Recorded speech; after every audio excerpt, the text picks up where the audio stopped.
우리 함께 보실 말씀은 갈라디아서 2장 16절과 3장 11절 그리고 야고보서 2장 14절, 17절, 18절, 26절의 말씀입니다.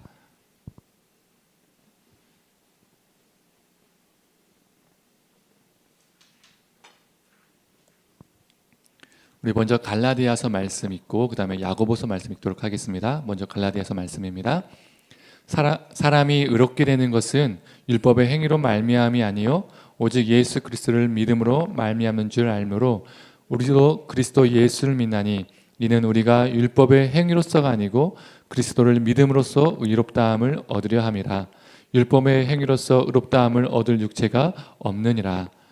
또 하나님 앞에서 아무도 율법으로 말미암아 의롭게 되지 못할 것이 분명하니 이는 의인은 믿음으로 살리라 하였음이라. 우리 야고보서 말씀입니다. 내 형제들아, 만일 사람이 믿음이 있노라 하고 행함이 없으면 무슨 유익이 있으리요? 그 믿음이 능히 자기를 구원하겠느냐? 이와 같이 행함이 없는 믿음은 그 자체가 죽은 것이라. 어떤 사람은 말하기를 너는 믿음이 있고 나는 행함이 있으니 행함이 없는 네 믿음을 내게 보이라. 나는 행함으로 내 믿음을 내게 보이리라 하리라. 영혼 없는 몸이 죽은 것 같이 행함이 없는 믿음은 죽은 것이니라. 아멘. 말씀을 통해서 하나님의 은혜가 있기를 간절히 소망합니다. 우리 한 입으로 두 말 한다는 말이 있죠. 이 말이 언제 쓰입니까? 말하는 상대방이 서로 다른 말을, 모순된 말을 할 때 이 말을 사용하죠. 그 모순된 말을 듣는 사람들은 어떻습니까? 헷갈립니다. 이 사람이 A를 말하는 거야, B를 말하는 거야, 도대체 이 사람이 뭘 말하는 거야? 라는 생각이 들 때가 있죠. 그런데 성경에도 한 입으로 두 말을 하는 경우가 있습니다. 성경 66권이 한 가지만을 주장해서 교통 정리가 잘 되어 있으면 좋을 텐데 모순된 주장들이 함께 존재해서 우리를 헷갈리게 하는 경우들이 있죠. 그 대표적인 예가 무엇입니까? 바울 서신과 야고보서, 또 바울 서신과 마태복음이 그렇습니다. 바울 서신을 쓴 바울은 행함을 비판하고 믿음을 상당히 강조합니다. 조금 전에 우리 갈라디아서를 읽어봤잖아요. 또 반대로 야고보서를 쓴 야고보는 행함이 없는 믿음은 죽은 믿음이다 라고 말하면서 행함을 상당히 강조합니다. 또 마태복음을 쓴 마태도 행함을 강조하죠. 성경을 읽고 있는 그리고 듣는 우리 입장에서는 그렇다면 믿음이 중요하다는 거야? 아니면 행함이 중요하다는 거야? 도대체 뭘로 구원을 받는다는 거야? 도대체 누구의 말이 맞는 거야? 라는 생각이 들게 되죠. 특히 우리 한국교회 같은 경우에는 믿음의 강조점을 더 많이 둡니다. 여튼 왜 성경은 한 입으로 두 말을 하는 것처럼 서로 다른 말을 하고 있을까요? 왜 바울은 믿음을 강조하고 왜 마태와 야고보는 행함을 강조하고 있을까요? 그 이유는 간단합니다. 대상이 다르기 때문입니다.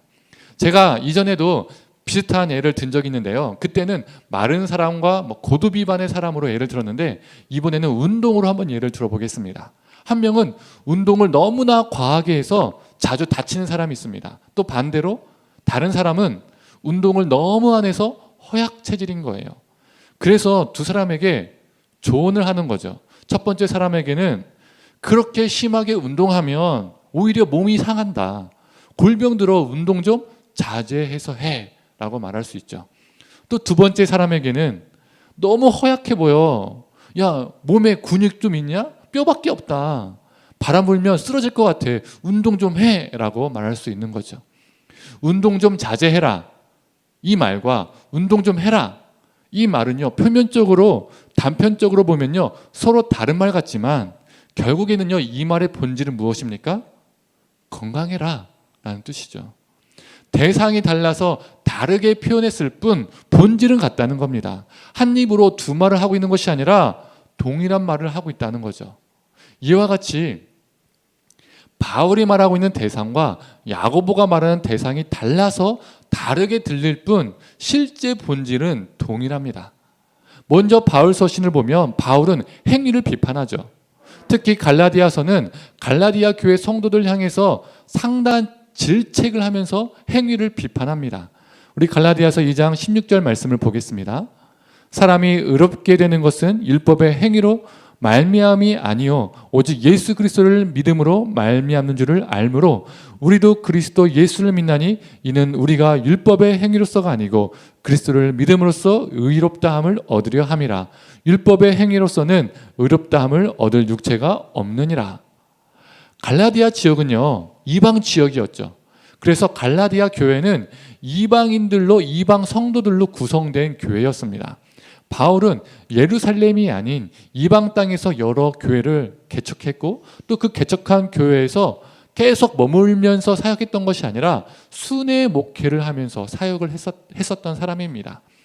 바울이 다른 지역에서 복음을 전하기 위해서 사역하고 있을 때에, 즉 갈라디아 교회를 비웠을 때에 예루살렘 교회에 있는 성도들이 갈라디아 교회에 온 거예요. 그런데 이 예루살렘 교회 성도들의 관점으로 봤을 때는, 그들의 눈으로 봤을 때는 갈라디아 교회가 어떻게 보였을까요? 엉망으로 보인 거예요. 속된 말로 표현하면요, 개판으로 보인 거예요. 왜 그러냐면 예루살렘 교회는 예수님에 대한 이해와 믿음을 제외하고는 유대교와 상당히 비슷했기 때문입니다. 그들은 유대인들이었기 때문에 여전히 할례를 받았고 여전히 음식 정결법을 지켰고 여전히 안식일을 지켰습니다. 또 여전히 성전에 가서 기도를 했습니다. 사도행전을 보면 사도 베드로와 요한이 기도하기 위해서 성전에 가잖아요. 그들은 유대인들이었기 때문에 그게 그들의 삶의 방식이었고 전통이었고 문화였습니다. 그냥 그게 그들의 삶이었던 것이죠.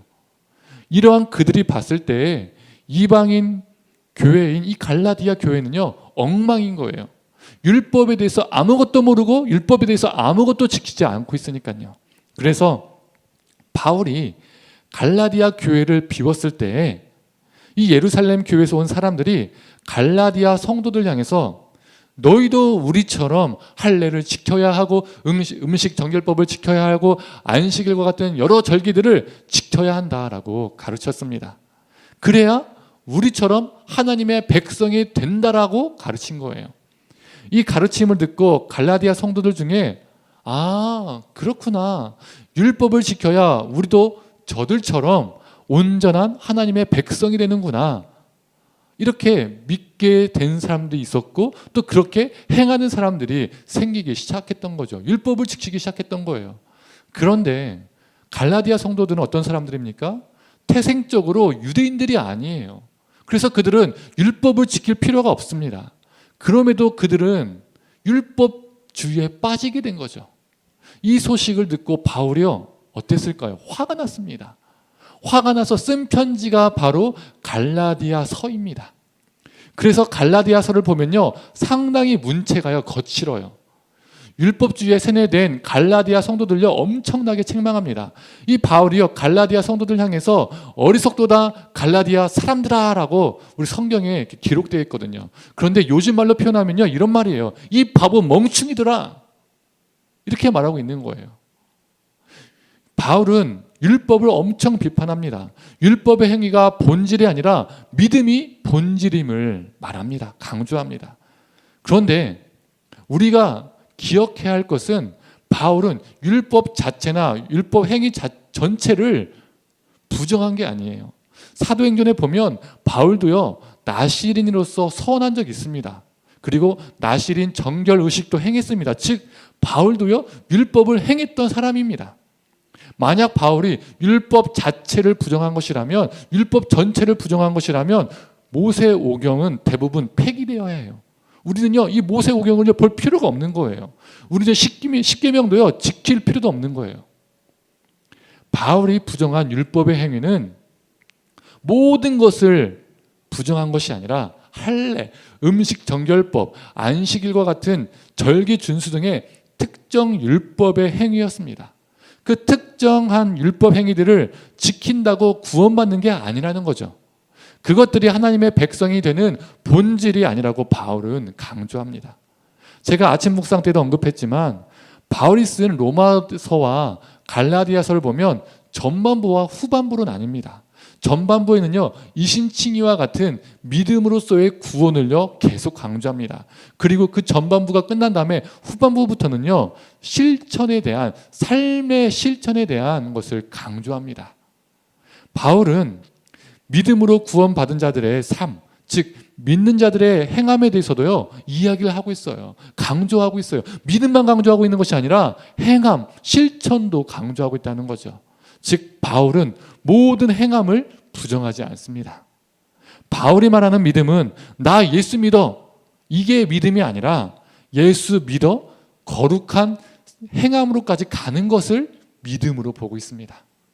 그래서 갈라디아서 5장을 보면, 이 후반부를 보면 바울은요 우리가 정말 잘 알고 있는 9가지 성령의 열매를 이야기하고 있잖아요. 믿는 사람들이, 믿음의 사람들이 삶 속에서 맺어야 하는 열매를 말하고 있는 거죠. 이처럼 바울도 삶의 실천, 삶의 행함을 이야기하고 있습니다. 바울은 결코 행함 전체를 터부시하는 사람이 아니었습니다. 부정하지 않았습니다. 즉 바울이 말하는 믿음과 야고보와 마태가 말하는 믿음은요 다른 믿음이 아니었습니다. 본질적으로 그들은 동일한 믿음의 이해를 가지고 있었죠. 그런데 듣는 대상들이 율법의 행위에 빠졌기 때문에 바울이 믿음을 강조한 것이고, 그런데 문제는 바울이 믿음 이렇게 강조하니까 사람들이 바울의 말을 오해하기 시작한 거예요. 아, 행함은 필요 없구나, 행함은 중요치 않구나, 이렇게 극단적으로 치우쳐서 오해를 한 거죠. 이해를 한 거죠.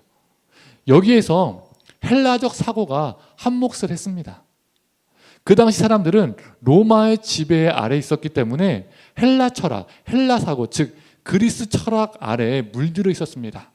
이 헬라 사고에서 믿음이란 어떤 것이 믿음이었냐면, 믿음이란 어떠한 명제를 인지적으로 동의하는 것, 어떠한 문장이나 주장을 내가 수용하는 것을 믿음으로 봤습니다. 예를 들어서 예수님은 나의 구원자다, 이 문장을, 이 명제를 내가 인지적으로 수용하면 나는 믿음이 있는 것이고 나는 구원을 받는 거예요.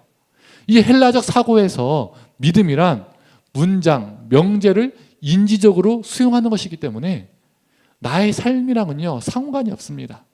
거룩한 삶은 믿음에 포함되어 있지 않아요. 이 문장 오케이? 응, 오케이 하면요 그게 바로 믿음인 거예요. 끝인 거예요. 인지적으로서 동의가 믿음입니다. 헬라적 사고에서. 그러나 바울이 말한 믿음은 앞에서도 언급했지만 거룩한 행함으로까지 가는 것이 믿음이었습니다. 바울이 말한 믿음은 인지적 동의가 아니라 예수에게 나의 존재를 바치는 것, 나의 삶을 그분에게 던지는 것, 이것이 믿음입니다. 그래서 바울은 로마서 10장 9절에서 10절에 이렇게 말하고 있죠. 네가 만일 네 입으로 예수를 주로 시인하여 또 하나님께서 그를 죽은 자 가운데서 살리신 것을 네 마음에 믿으면 구원을 받으리라. 사람이 마음으로 믿어 의에 이르고 입으로 시인하여 구원에 이르느니라. 예수님을 주로 시인하면 구원을 받는다. 이 말씀을 대충 들으면 인지적 동의로서의 믿음처럼 들립니다. 내 입으로 예수님은 나의 주님이십니다, 이 문장을 수용하면, 받아들이면 구원받는 것처럼 이해되는 것이죠. 즉, 이 구절은 헬라적 사고에서의 기초한 믿음을 말하는 것처럼 느껴집니다. 그런데 결코 아닙니다. 그 당시 세계에서 오직 주님이라고 불릴 수 있는 것은 어떤 존재였습니까? 로마 황제뿐이었습니다. 그 시대는요, 로마 황제를 주님이라고 고백해야 살 수 있는 시대였습니다. 그런데 그런 시대 속에서 속으로도 아니고 입으로 내 목소리를 내어서 로마 황제가 나의 주님이 아니라 예수님이 나의 주님이십니다 라고 입술로 시인한다는 것은 내 목숨을 내놓는 겁니다. 나의 경제 생활을 포기하는 거예요. 로마서 10장에서 바울이 말한 믿음은 단순히 인지적 동의가 아니라 자신의 목숨을, 자신의 존재를, 자신의 삶을 바치는 믿음을 말하는 겁니다. 믿습니까? 네, 주님 믿습니다. 난 입으로 시인했으니까 구원받았어. 이런 게 아니라는 거예요. 인지적 동의가 아니라는 거예요. 그런데 우리 한국교회는 이 로마서 10장 말씀을 인지적 동의로서의 믿음으로 많이 이해를 합니다. 왜 그러냐면 한국 기독교는 상당히 헬라적 사고에 기초한 신앙을 가졌거든요. 예수 믿어? 응, 믿어. 이렇게 인지적으로 동의만 하면 구원받은 거예요, 그 사람은. 헬라적 사고로 믿음을 이해하면요, 믿는 게 정말 쉽거든요. 상당히 간편합니다. 동의만 하면 되니까요. 내 존재, 내 생명, 내 삶을 들을 필요가 없습니다. 그래서 헬라적 사고로서의 믿음이 사람들에게 인기가 많은 거예요. 비성경적인 믿음인데도 불구하고, 왜곡된 믿음인데도 불구하고 쉬우니까 그것을 선택하는 겁니다. 이처럼 우리는 상당히 바울의 메시지를 오해하고 있거나 왜곡하면서 살고 있습니다. 그 당시 사람들도요, 바울의 메시지를요, 오해하고 왜곡했습니다. 이렇게 헬라적 사고에서의 믿음을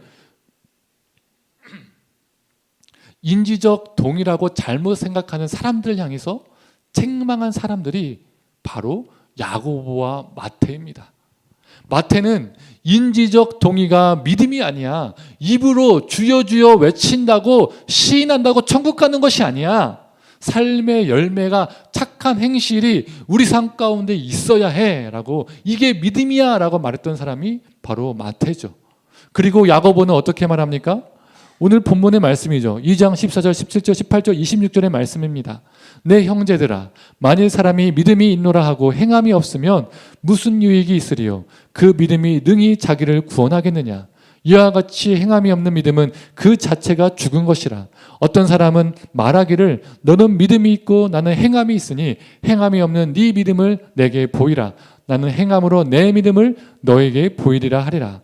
영혼 없는 몸이 죽은 것 같이 행함이 없는 믿음은 죽은 것이니라. 야고보는요, 너희가 믿음이 있다고 하는데 왜 그렇게 사느냐? 행함이 없는 믿음이라면, 거룩한 삶이 없는 믿음이라면 그게 무슨 유익이 있느냐?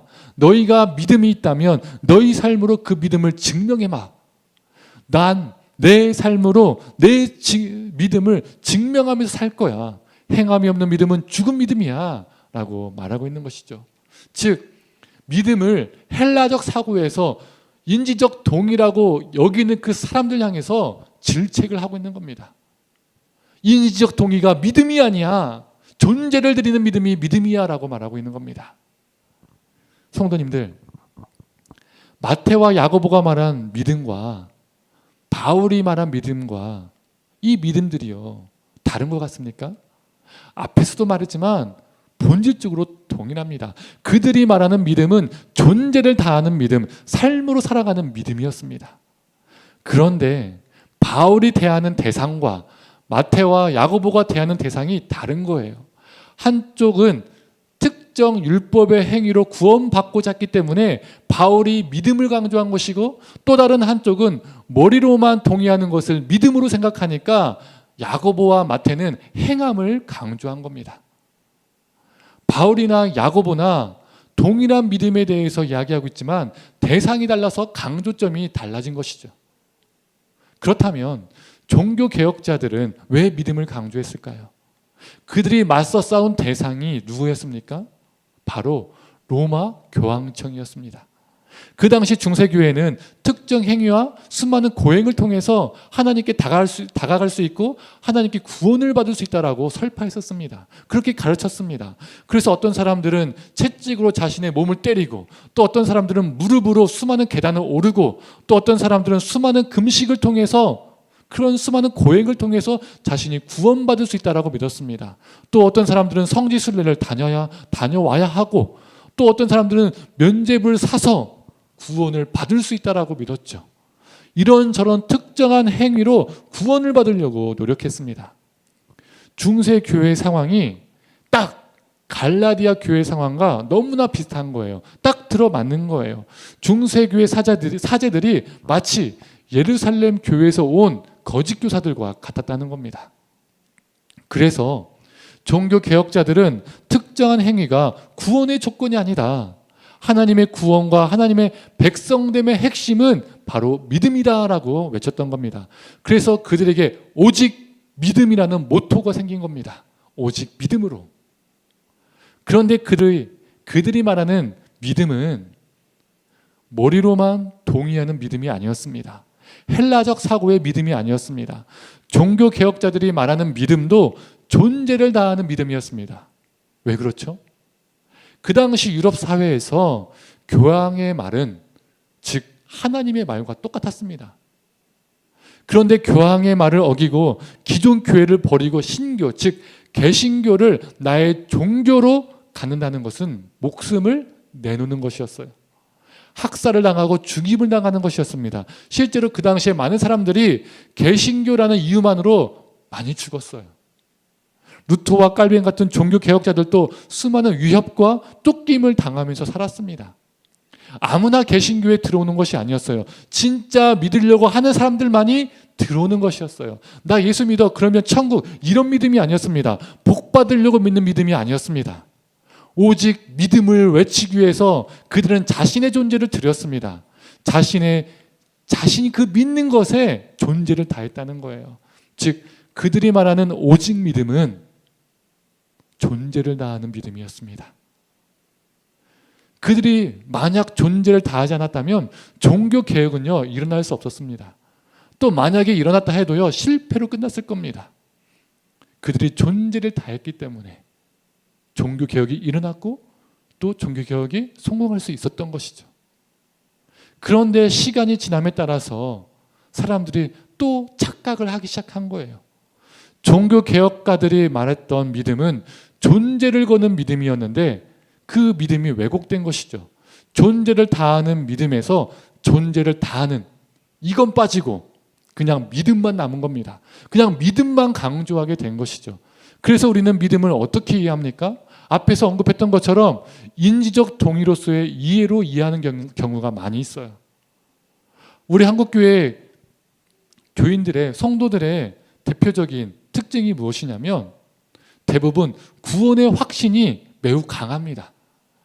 그런데 일상의 삶에서는 믿음 있는 자의 삶의 증거는 별로 보이지 않는 경우가 많이 있어요. 왜 그렇죠? 구원의 확신으로 똘똘똘 뭉쳐있기 때문에 난 확실하게 구원받았기 때문에 일상의 삶은 별로 중요하지 않은 겁니다. 누군가가 너 구원 확신 있어? 없어. 이렇게 질문했을 때 바로 확신 있게 나는 확신 있어. 이렇게 말해야 그 사람은요 천국 보장 받은 사람입니다. 그런데 반대로 너 구원에 확신 있어? 라고 질문했을 때 약간 주춤하거나 바로 대답을 못하면 그 사람은요 구원에 확신이 없는 사람처럼 여겨지죠. 그런데 구원의 확신만큼 위험한 것은 없습니다. 내가 확신하느냐 확신하지 않느냐에 따라서 구원이 보장되느냐 보장되지 않느냐로 판가름 나는 것입니다. 구원의 주권이 지금 누구에게 있는 것입니까? 내게 있는 거예요. 내 확신에 있는 거예요. 우리 인간에게 있는 겁니다. 그 대표적인 예가 예수님 당시의 바리새인들과 종교 지도자들이었죠. 그들만큼 구원의 확신에 꽉 찬 사람들은 없었습니다. 구원의 확신으로요 똘똘똘 뭉친 사람들이었어요. 구원의 확신이 대단하니까 그러면 그들 모두 천국에 갔어야 했습니다. 그런데 예수님이 그들 향해서 어떻게 말씀하셨습니까? 내어 쫓기여 슬피 울며 이를 간다고 하잖아요. 쫓긴다고 하잖아요. 들어가지 못한다는 겁니다. 내가 가지고 있는 구원의 확신이 내게 천국을 보장해 주는 것이 아닙니다. 구원의 주권은 우리에게 있는 것이 아니기 때문이죠. 그렇다면 구원의 주권은 누구에게 있습니까? 바로 하나님께 있죠. 그래서 그 훌륭한 바울도 두렵고 떨림으로 구원을 이루라라고 말했던 겁니다. 이뤘다. 그러니 다 됐다. 그러니 이제부터 이 땅에서 가지고 싶은 것 다 갖고 누리고 싶은 것 다 누려라. 이렇게 말하지 않았습니다. 이뤘다가 아니라 이루라입니다. 그리고 어떻게 이루라는 거죠? 두렵고 떨림으로 이루라는 겁니다. 심지어 바울은 고린도전서 9장 27절에 이렇게 말합니다. 제가 읽어보겠습니다. 내가 내 몸을 쳐 복종하게 함은 내가 남에게 전판 후에 자신이 도리어 버림을 당할까 두려워함이로다.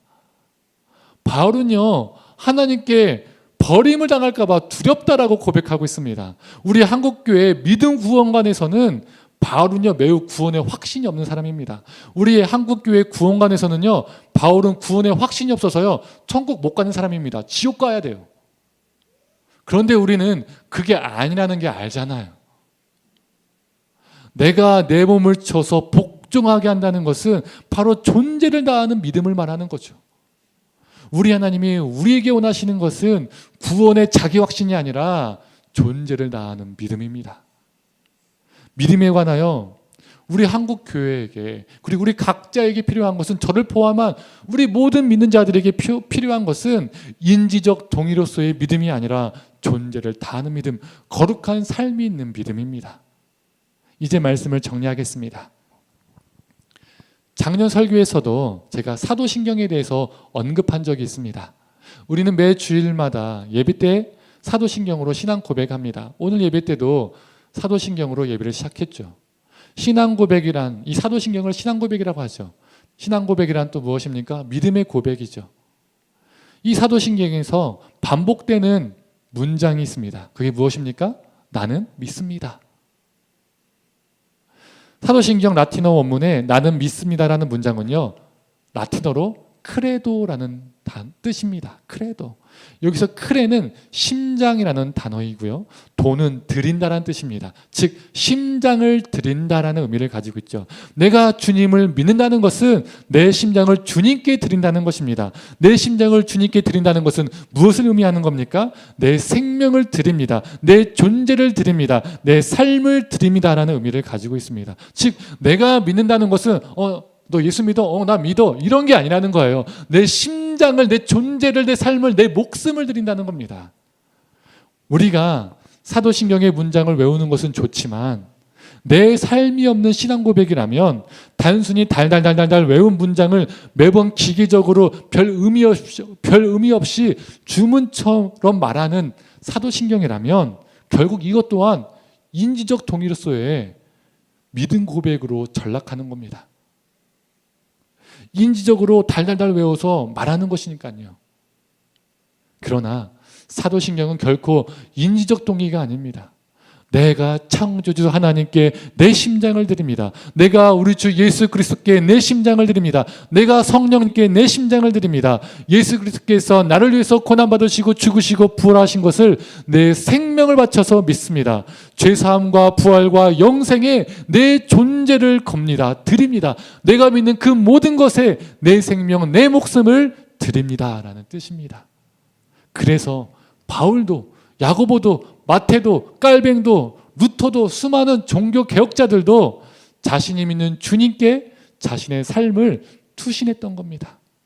사랑하는 성도님들, 우리의 믿음이, 우리의 신앙이 인지적 동의로서 끝나는 헬라적 믿음이 아니라 바울처럼, 야고보처럼, 마태처럼 종교 개혁자들처럼 존재를 다하는 믿음, 삶으로 살아가는 믿음의 소유자, 우리의 심장을 드리는 믿음의 사람이 되기를 간절히 축원합니다.